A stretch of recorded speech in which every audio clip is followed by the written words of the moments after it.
Haynie Travel.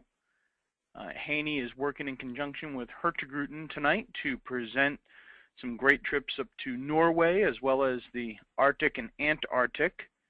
But I know that you're all in good hands with Haynie Travel, so please feel free to reach out to them with any questions that you have about tonight's presentation at 812-477-8833 or toll free if you're not in the area at 800-422-0335. But folks, my name is Tim Palmer and I'm representing Hurtigruten, and Hurtigruten is in its 122nd year of business. This is a Norwegian company. Our headquarters is north of the Arctic Circle in Tromsø, Norway. And perhaps you're still looking at that funny name. You've heard me say it and you're saying Hurtig what? Well, it's Hurtigruten. And the first part of the word, Hurtig, means hurry or fast, and the second part of the word, Ruten, means route. So it's the fast route, or the Hurtigruten. And it was in the 1890s that the Norwegian government was looking for the Hurtigruten from the south of Norway to the north of Norway. Well, today, Hurtigruten has a fleet of 11 working vessels that traverse the coastal voyage of Norway year-round. We also have our 12th ship, and that is the MS Fram. And before we start talking about the coastal voyage of Norway, I would like to share a little bit about the Antarctic and Arctic explorations that we do. And that's just the explorations. Norwegians are explorers, and that's what Hurtigruten is all about. Getting out, having unique experiences. The MS Fram is our explorer vessel. It is in the waters right now in Greenland, but throughout November through March, it's down in Antarctica, and then it will traverse and hit the European coast in April, get over into Iceland by mid-May, and then Greenland and Spitsbergen is really its summer tromping grounds. Here is the MS Fram. Our goal is to only leave footprints behind and do not disturb the wildlife, as you can see here with the seal up close. We use polar circle vessels to do all of our landings. Where we go, there are no docks typically, so we have probably one of the best landing vessels in all of the industry when we're visiting these far-off destinations. Spitsbergen being one of them. This is the crown of Arctic Norway. Spitsbergen is part of the Svalbard archipelago. That's S-V-A-L-B-A-R-D, Svalbard. It's remote, it's mysterious, there's lots of unique wildlife, and it's definitely a land forged by ice, wind, and sea. But the polar bear is by far the claim to fame of Spitsbergen. There's over 3,500 polar bear, and the human population is just around 2,700. We also travel up to Iceland, and Iceland, definitely a land of great contrast. Iceland has lava and glaciers, long dark winters, and summers lit by the midnight sun. We do a fantastic circumnavigation of Iceland, and then we'll utilize Iceland as a means maybe to get over to Greenland, as an ending point for a Spitsbergen, Greenland, Iceland voyage. Well, Iceland is an isolated island located in the mid-Atlantic ridge, which runs right through it. Location means that the island has high levels of geological activity with many volcanoes and geysers, and you can see the black sand beach right here as well. Well, what about Greenland? The entire west coast of Greenland is all Inuit villages, and the whole east coast of Greenland is a national park. So when you see a beautiful site like this, you'll understand that the Inuits have lived their life as sealers, as fishermen, hunters in these small isolated communities. They've been passing on traditions for thousands of years from grandparents to grandchildren and parents to their children as well. Then naturally our last destination that we visit with the expedition type is Antarctica. And whether you're going out of Ushuaia or Punta Arenas, you'll have some great opportunities to see wonderful wildlife. The penguins are an absolute draw, but this is the last untouched continent, and we try to do as many landings as possible. So whether it be Deception Island or the Lemaire Channel, Port Lockroy, we really want to get you out on those polar circle vessels and get you to a landing. Now, October of 2016 is going to be a monumental occasion for Hurtigruten. We're actually going to be positioning our second ship down in the region. So we not only will have the MS Fram in Antarctica, but we'll also have the Midnight Soul. And right now, the Midnight Soul is traversing the coast of Norway, and that's why you're all here. So let's get right into that as well. As I said earlier, Hurtigruten does have 11 ships that do the coast of Norway. We have a contract with the Norwegian government that mandates that we do this at least 350 days a year, so we're doing this year-round, and that we also stop at these 34 ports. Hurtigruten started as a working vessel, as the lifeline to many of these ports and villages throughout Norway, and we still are. We're still bringing up freight and goods. We're still allowing locals and tourists alike to do port to port. But from Bergen in the south up to Kirkenes in the north and back to Bergen, that is a 12-day trip covering 1,100 miles in both directions. Quite a unique experience. And many people will start their vacation in Oslo, the capital city, enjoy a couple of nights, then you either will fly into Bergen or take the train into Bergen. And that's where we're going to start our virtual tour of the coastal route right here in Bergen. So I definitely would suggest a pre-night in Bergen, right in the waterfront, the old Bryggen district. It's a UNESCO World Heritage Site and beautiful Hanseatic village.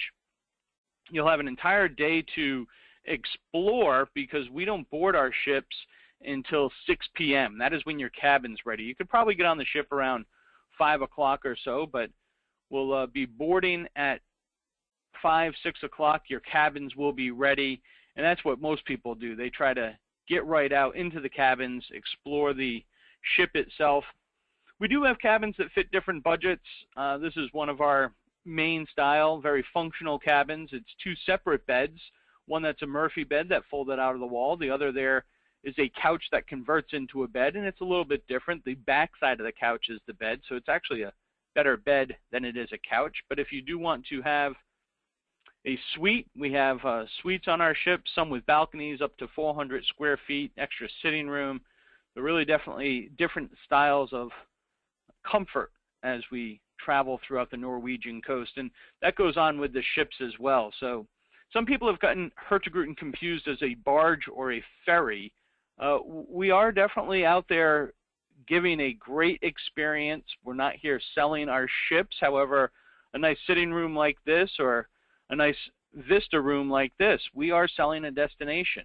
So we want to make sure you have beautiful views of this destination throughout, but also doing this in comfort. You want to have an afternoon cocktail, by all means, we have bars on board. You have all the liquor, wine, beer that you would need, and the food is quite a highlight as well. So we call this Norway's Coastal Kitchen, and it reflects the true character of the country, giving guests a much more memorable and distinctive Norwegian travel experience. We have 11 different ports that we actually pick up fresh food throughout our duration of the trip. So one of the rules that we have is that there are no frozen fish on board, only fresh fish that comes on. So as far as the meals, you have full board entertainment where you'll have bountiful buffet at breakfast and at lunch. We have open seating for breakfast and lunch, and then dinner you'll have assigned seating in one of the dining rooms. The dinner is plated service. Waiters come right to you. Typically a 3-course menu, which is going to be the same for everyone. You get the same appetizer, entree, dessert. This is really to capture the essence of the area we're in, give you a truly authentic culinary experience. However, we can adhere to all dietary restrictions, so by all means, if it is that of taste or that of a dietary restriction, please let us know and we'll be able to accommodate you. We do have in some areas a la carte dining option as well. So outside of the full board, if you'd like to upgrade to a 4-course, 5-course Norwegian meal, you could have that opportunity too. Well, let's get right into the ports now. And we started in Bergen. You saw that. We've now gone overnight. It's day 2, and we're into the first major port of call of the day is Alesund. And regardless of the season, all of the villages in the cities have quite a lot to offer. Here we are looking at Alesund into the summertime. This is the gateway to the fjord. So on this day, you come early in the morning. You'll then go out to a fjord and come back later in the afternoon. So 2 chances to see Alesund. Beautiful walking village. In 1904, the entire town burned down, and in 1905, they rebuilt it in this Art Nouveau style. And you can see that look there. Many people also go up to Norway to get these reflective pictures, and you can see how the reflection is in the water there. So each day on our voyage, we will have a port of call that we're going to be able to explore a little bit more in depth. And on day 3, Trondheim is that port of call, where you get about 4 hours to explore the city of Trondheim, perhaps go on a city tour, which would include the Gothic style in Nidaros Cathedral. It dates back to around 1030, and this is the home of the Lutheran Church. And then here I am atop beautiful Vista Point looking over Trondheim, and in the far distance you see Munkholmen or Monk Island. That was once a penitentiary as well as a monastery. Now, I've used the term working vessel already, and at some of our smaller ports there's a great interest at the sight of the dockside suddenly springing to life with forklift trucks whizzing to the ship with supplies, watching the harbor workers share jokes and stories with our crew. These are personal moments in your journey, and a mixture of local life and real travel where you get to see truly authentic life. So not all of our ports of call are going to have an excursion. Not all of our ports of call are going to give you that extra hour or so, 2 hours to explore. Roivik is a good example of that. As we're coming in, the entertainment is looking over the railing at the hustle and bustle of the dockside. Now, on day 4, we're going to cross the Arctic Circle early in the morning, around 7:30 or so. And later that morning, King Neptune comes up and he welcomes everyone that's crossing the Arctic Circle. So we have a nice baptism. They took slight advantage of me in this situation. You're only supposed to have 1 ladle going down your back, a little bit of ice water. I had 3 ladles, naturally, and one of them you can't see, but I was kicking ice cubes out of my pants for a while thereafter. Always lots of fun. After that, we get up to the town of Buda. It's spelled B-O-D-O, but pronounced Buda. And there's a beautiful aviation museum in Buda. We're here for about 3 hours. And a nice highlight also is going out on a rib safari, rigid inflatable boat. When we think of our different excursions, we kind of categorize them into 3 areas. And some of these categories would overlap, but I think you'd all agree that we look at a rib safari as an activity engagement. You're going out, you're trying to have some fun. But the nice thing is this is also a nature observer's dream, because if you enjoy nature, you go out on these boats. We find the highest tidal change in Europe, where the fjord is bringing in that tidal change. You get a transition in the water that becomes almost like Class 5 rapids, where you have whirlpools, these maelstroms that develop. And then after that, you also go down an area where you'll see an abundance of eagles overhead, perhaps 20 eagles overhead. So a little bit of exhilaration, a little bit of nature. When we leave Buda behind, we're now going to be heading up to the Lofoten Islands. This is still day 4 of the trip. And the Lofoten Islands are now visited again on day 9 of the trip. So you have them here in the evening of day 4, but all of day 9 we're in the Lofoten Islands. You really get to see this wonderful destination. Here's an example, though, of us using one of the ports of call that's a little bit shorter to go on an excursion. So when we pull into Stamsund, you have about a 45-minute port of call, but we have a 4-hour excursion out to a Viking feast. How do you do a 4-hour excursion in 45 minutes? Well, you don't. You meet up with the ship at the next port of call. So in this situation, you'll get off, get onto a motor coach, have some narration by a local guide, go into the Viking feast, learn the history of the Vikings through the chieftain and the ladies that are there, and then you'll continue back onto the motor coach, more narration, and meet up at the next port of call. Nice way to see the interior of Norway as well as enjoying a unique experience. And this one, obviously, this would go to our cultural people that are looking for different unique cultures. So whether you enjoy culture, you enjoy nature, or you want to experience some type of activity, that's really the way that we gear our types of excursions.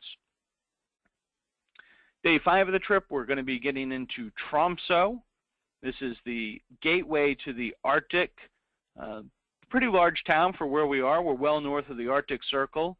They're celebrating their midnight sun as we speak right now. Yesterday was, of course, the summer solstice, so the sun pretty much will stay up from about May 15th to July 15th, where they'll get 24 hours of daylight this time of year. The flip side of that, though, is, of course, the sun will set around November 26th and rise again on January 15th. So Not as many days of dark as there are days of light, but definitely a unique destination nonetheless here in Tromsø.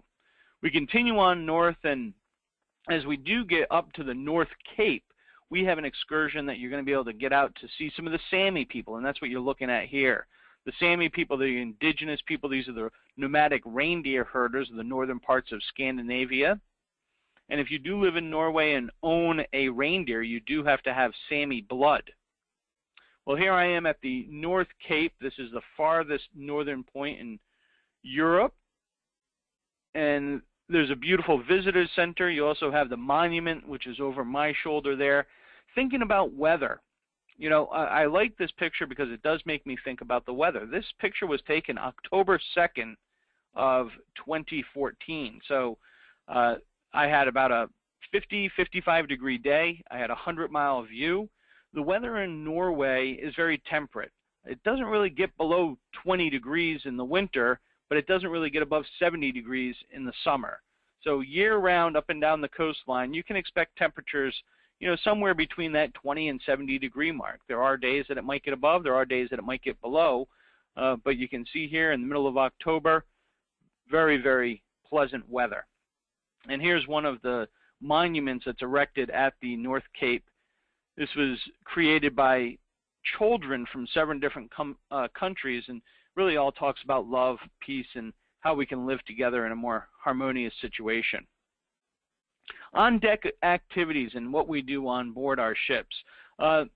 In 2016, there will be 3 of our ships that will have an expedition team. They'll be doing some daily lectures. But straight across the fleet, regardless, we do look at food as a unique experience. So we do tastings throughout the year. You can see some soup that's being offered here. In a little bit, I'll show you a picture with some shrimp and explain that as well. So food tastings are a dynamic situation. We also have a codfish preparation demonstration. So a little bit different than some of those bigger ships. We don't have casinos on board. We don't have Vegas-style shows, nothing along that line. So it's more capturing the essence of the destination that we're in and seeing the beauty of the nature. And photography. This is definitely a highlight of our trip. Many photographers will come on to the Hurtigruten vessels and just truly experience some great sunsets. So here we are again into October. I took this picture myself, so it's October 3rd now. The sun is setting. It's about 7 p.m., but that picture could be the middle of June at 3 in the morning, 2 in the morning. It could be the middle of November at 2 in the afternoon. So very unique where the sun will set and what time of day. But as we're now edging closer to Kirkenes, we're pretty far north. You can see that it's mainly tundra environment at this point. And how close are we to different locations? Well, Spitsbergen and the North Pole are some of the next closest areas that we have. You're closer to the North Pole than you are to Brussels at this point. But you're also further east than Istanbul, and you're further east than St. Petersburg. So a rather unique location here at the end of Norway. And when we are at the end of Norway and Kirkenes, we are only 9 miles from the Russian border. So perhaps you want to take an excursion, do a little sightseeing of Kirkenes, and enjoy a trip out to the Russian border. But this is our turning point, so we're now doing the southbound voyage, and the southbound voyage takes advantage of the Lyngden Glacier, Lyngden Fjord rather, in April and May. We have very beautiful fjords throughout all of Norway. In the summer months, we do the Geranger Fjord, which is outside of Alesund. That's a June, July, August experience. We also have Huron Fjord. That's an October and September experience. So the fjords are not open year-round in Norway. It's all about sustainable tourism. But in this situation, we use a variety of them and give you a good experience regardless of the season. But the highlight here in spring is when the Lyngden shrimp are ready. So we'll bring on some Lyngden shrimp, show you how to take the heads off because these are full shrimp with head on. And then you'll enjoy some very, very fresh shrimp that was just picked from the ocean that day. As we're traversing south, you're going to see Tromsø again. So this is the other side of the bridge. I showed you Tromsø a little bit earlier. But Tromsø, we pull into it at 11:30 at night on the southbound voyage, and you get an opportunity to go to the Arctic Cathedral. That's that building right there for a midnight concert. They don't use microphones. They don't use speakers. It's all acoustic. Really a truly unique experience. And if you come out in the middle of the winter after experiencing that, you have the northern lights all over you. And if you obviously come out on a day like today, June 22nd, the sun won't be setting at all. And a picture like this could be at 1 in the morning there at the Art Cathedral.